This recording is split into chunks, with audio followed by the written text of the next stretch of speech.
Hello Bittu राजा। आपका एक doubt मिला एसएचएम चैप्टर से। ये बच्चे अक्सर बहुत पूछा करते हैं। ये 3 क्वेश्चन है बैक टू बैक, जिनका एक साथ मैं एक्सप्लेनेशन दे रहा हूँ। A particle moves under force F is equals to -5x - 2 की पावर क्यूब। एक बार दे रखी है पावर 2 और एक बार दे रखी है पावर 1। और आपसे पूछा गया है कि पार्टिकल का मोशन कैसा है। तो आइए इस क्वेश्चन से दो दो हाथ करते हैं आज हम। अब यहाँ पे ट्रांसलेटरी, ऑसिलेटरी और एसएचएम, ये 3 प्रकार के मोशन की बात होती है। अगर आप इसको समझना चाहते हो तो सबसे पहले जरूरी चीज है कि आपको पता हो कि ऑसिलेटरी मोशन क्या होता है और उसकी कंडीशन क्या होती है और एसएचएम की क्या कंडीशन होती है। तो मैं आपको बता देता हूँ एक मेन चीज कि अगर कभी कोई रिलेशन है F is equal to -k(x⁻n), जहाँ पे k कोई कांस्टेंट है, x जो है वो मीन पोजीशन से डिस्प्लेसमेंट है पार्टिकल का, x⁻n है और f जो है वो फोर्स है। तो n की वैल्यू अगर 1, 3, 5, 7, 9 मतलब ओड जब वैल्यूज होती हैं तो पार्टिकल का जो मोशन होता है वो ऑसिलेटरी होता है। ऑसिलेटरी का मतलब होता है कि जैसे ये कोई पेंडुलम है और ये ऑसिलेटरी मोशन कर रहा है, मतलब एक मीन पोजीशन के टू एंड फ्रो ये मोशन कर रहा है, इधर उधर। ओके, इस पेंडुलम को अगर आप थोड़ा सा इधर ले जाके छोड़ दोगे तो ये टू एंड फ्रो मोशन करेगा, इधर उधर मीन पोजीशन के इधर उधर मोशन करेगा। तब ये कंडीशन मिलती है जब आपकी एन की वैल्यूज 1, 3, 5, 7, 9 होती। इस मोशन की खास बात ये होती है कि जैसे अगर ये मीन पोजीशन है और पार्टिकल कहीं पर भी है तो जो रीस्टोरिंग फोर्स होता है वो हमेशा टुवर्ड्स मीन पोजीशन होता है। इन सभी वैल्यूज में जो सबसे सिंपल वैल्यू है बच्चों एन की, वो 1 है। अगर एक्स की वैल्यू 1 हो जाए तो ये मोशन एसएचएम होता है और बाकी सारी जो कंडीशन है ये ऑसिलेटरी मोशन की कंडीशन है। तो सबसे पहले तो इसको समझते हैं और फिर मैं आपको बताऊंगा कि अगर एन की वैल्यू 2 हो जाए तो क्या होगा। अगर ये बेसिक फंडा आपको समझ में आ गया तो ये क्वेश्चन समझ में आ जाएगा। तो मैं एक काम करता हूँ कि एक्स की वैल्यू लेता हूँ 3, एफ इजिकल्स टू हो जाएगा -k(x⁻)। यहाँ पे ध्यान रहे के की वैल्यू ग्रेटर देन 0 होनी चाहिए, मतलब पॉजिटिव वैल्यू लेनी है हमको के की, ये भी एक इसकी कंडीशन होती है। एफ इजिकल्स टू -k(x⁻) लिया मैंने और मैंने देखा कि मेरे को मीन पोजीशन कहाँ पर मिलेगी। मीन पोजीशन वो पोजीशन होती है जहाँ पे पार्टिकल पे फोर्स 0 होता है। अब फोर्स 0 कब होगा? जब x बराबर 0 होगा। तो हमारी मीन पोजीशन तो यहाँ पर है। अब मैंने कुछ x की वैल्यूज ली, जैसे x बराबर मैंने +1 लिया और x बराबर मैंने -1 लिया। अगर मैं यहाँ पे x की वैल्यू +1 पुट करूंगा तो देखो मेरे पास में फोर्स कितना आएगा। मेरे पास फोर्स आएगा, मैंने ऐसा मान लिया कि let k is equals to 2। ऐसा मैंने मान लिया कि k की वैल्यू 2 है। तो x इज इक्वल्स टू +1 पे फोर्स की वैल्यू कितनी आएगी? ये आएगी -k की वैल्यू 2 एंड 1 का क्यूब मतलब -2 न्यूटन। मेरे पास फोर्स आएगा -2 न्यूटन और जब मैं x की वैल्यू -1 पुट करूंगा तो ये आएगा -k(x⁻). k का जो वैल्यू है वो मैंने 2 लिया है और x की वैल्यू -1 का क्यूब, -1 का क्यूब -1 हो जाएगा और ये +2 न्यूटन आ जाएगा।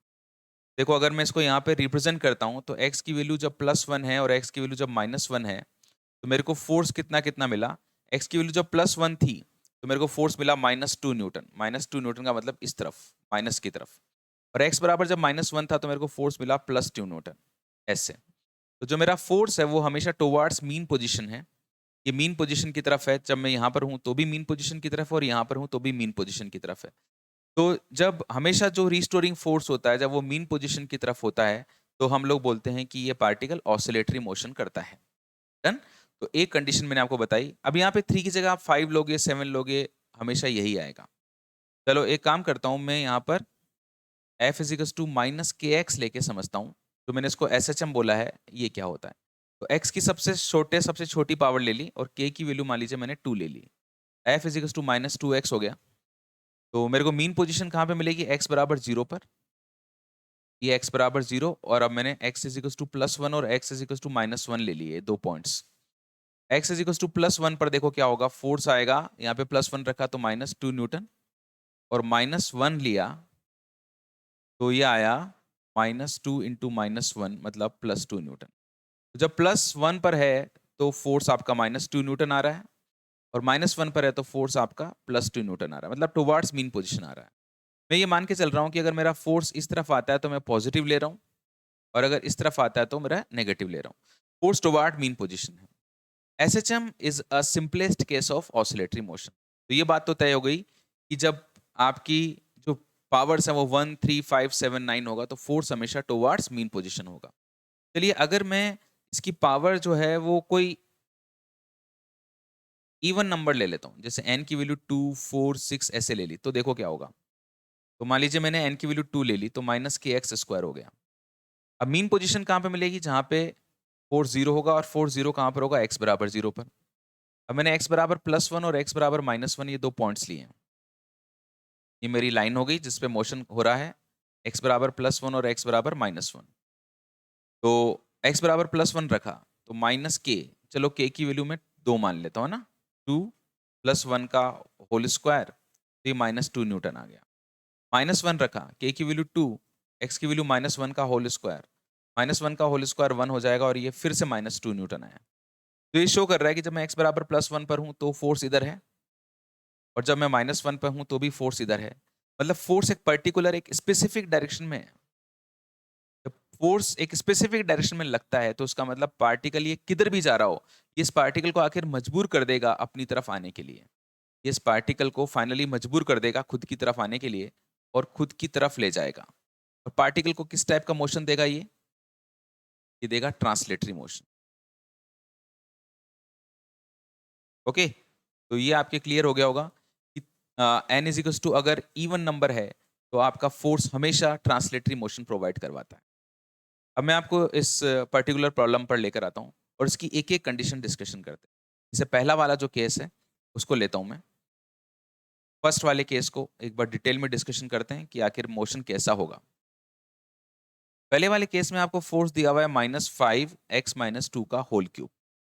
अब आपने बोला देखो क्यूब आ गया है, इसका मतलब ऑसिलेटरी मोशन होगा, है ना। एग्जाम में हमारे पास में इतना सोचने का टाइम नहीं होता अभी तो हमारे पास, इसीलिए अब हम लोग एग्जाम के पहले चीजों को समझ ले अच्छे से, दिमाग में अगर समझ में आ जाएगी तो एग्जाम में आप फटाफट कर देंगे। अच्छा, अब ये कुछ कुछ वैसा ही केस है जैसे मैंने आपको बताया, लेकिन यहाँ पे x केवल x होने की बजाय x-2 है। मतलब ये it is a case of shifted mean position. जो आपकी मीन पोजीशन है ना वो x बराबर 0 पे नहीं है, ये शिफ्टेड मीन पोजीशन का केस है। तो मैंने क्या किया, फोर्स बराबर 0 रखा, क्योंकि मुझे पता है मीन पोजीशन पे फोर्स 0 होता है। फोर्स 0 तभी होगा जब x-2 0 होगा। मतलब हमारा जो मीन पोजीशन है वो x बराबर 0 पर न मिलके हमें वो x बराबर +2 पर मिलेगा। सो दिस इज x बराबर +2 and this is over mean position.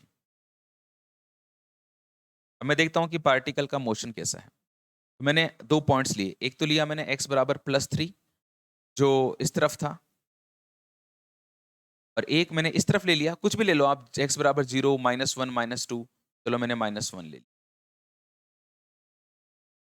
x बराबर अगर मैं +3 लेता हूँ तो देखो मेरे को फोर्स कितना मिलेगा, -5, 3 - 2 का होल क्यूब, 3 - 2 का मतलब 1, तो ये -5 न्यूटन आ गया।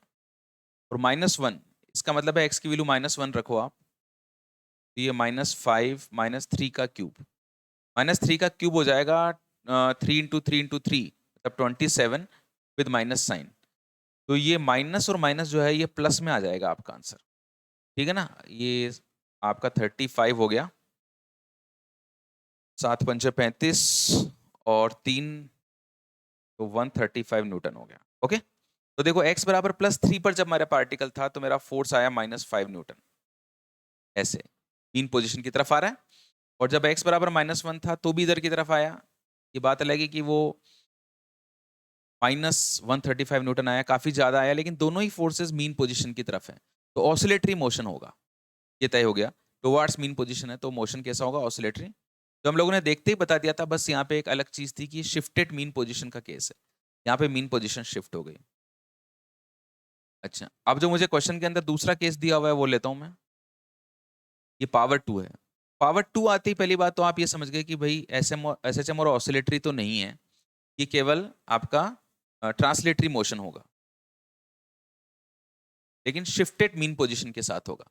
तो अब नई मीन पोजीशन देखो कहां पर आएगी, f बराबर 0 कब होगा, जब x-2 0 होगा, x बराबर 2, ये शिफ्टेड मीन पोजीशन है।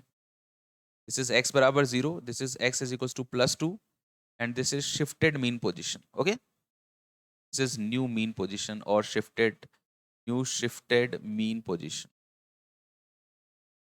चलो एक काम करते हैं, यहाँ पे कुछ वैल्यूज लेते हैं, वही एक बार तो इधर ले लेते हैं, x इज इक्वल्स टू +3 और एक बार यहाँ पे इसके पीछे ले लेते हैं -1, है ना, इसके इधर और इधर। मैंने x बराबर +3 ले लिया, चलो। फोर्स कितना आया? -5, x की वैल्यू 3, 3 - 2 1, तो ये -5 न्यूटन आ गया।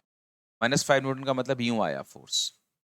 x बराबर मैंने -1 ले लिया, -5 -2, तो ये -5 -1 का होल स्क्वायर जो प्लस हो जाएगा, तो ये -5 न्यूटन ही आ गया। अभी भी ये फोर्स -5 न्यूटन आ रहा है और इस तरफ आ रहा है। मतलब इस पर्टिकुलर डायरेक्शन का जो फोर्स है ना, वो मजबूर कर देगा। फोर्स इसी तरफ लग रहा है, पार्टिकल कहीं पे भी है, वो घुमा फिरा के अगर फोर्स लगातार एक ही डायरेक्शन में करेगा, उस पर लगेगा, तो वो मजबूर कर देगा उसको अपनी डायरेक्शन में लाने के लिए और पार्टिकल को ट्रांसलेटरी मोशन करवाएगा, इसी डायरेक्शन में लेके जाएगा। फिर पार्टिकल इस तरह से ट्रांसलेटरी मोशन करेगा। इसका जो पर्टिकुलर आंसर है बच्चों इस क्वेश्चन का, वो आ जाएगा कि पार्टिकल का जो मोशन है वो ट्रांसलेटरी होगा। और अब मैं इसका तीसरा केस डिस्कशन करता हूं। F is equal to -5 x - 2 की पावर 1। पावर 1 देखते ही आपकी आंखों में रोशनी आ जाती है कि ये तो हमारा SHM है। हर SHM ऑसिलेटरी तो होता ही होता है। कंडीशन है ये। ओके, शिफ्टेड मीन पोजीशन होगी, F बराबर 0 रखो, x - 2 is equal to 0, x is equal to 2 पे मीन पोजीशन मिलेगी। This x is equal to 0, this is x is equal to +2 and x बराबर 3 ले लो, वही पिछली बार की तरह दो अलग अलग पॉइंट्स। ये तो हमारा मीन पोजीशन है ही है, और एक x बराबर मैंने -1 ले लिया। देखो कोई भी क्वेश्चन हो ना, उसको आप है ना डाटा पुट कर करके देखो, मतलब वो एक अलग ही आपको फीलिंग पता चलेगी। उसका जो एक पिक्चर है ना, वो बहुत अच्छे से आपके माइंड में बनेगा। ये फोर्स -5 न्यूटन आ गया, -5 आने का मतलब हो गया इस तरफ, और x बराबर मैंने -1 ले लिया, तो -5 -1 -2 -5 -3 +15, इस +15 +15 आ गया ऐसे। ओके, तो कुल मिला के बात ये हुई बच्चों कि ये 5 न्यूटन इधर की तरफ और ये 15 न्यूटन इधर की तरफ, दोनों फोर्स टुवर्ड्स मीन पोजीशन लग रहे हैं, पावर 1 है। ये सबसे सिंपलेस्ट ऑसिलेटरी मोशन है, this is the simplest oscillatory motion. और जो सिंपलेस्ट ऑसिलेटरी मोशन होता है उसी को हम लोग सिंपल हार्मोनिक मोशन कहते हैं।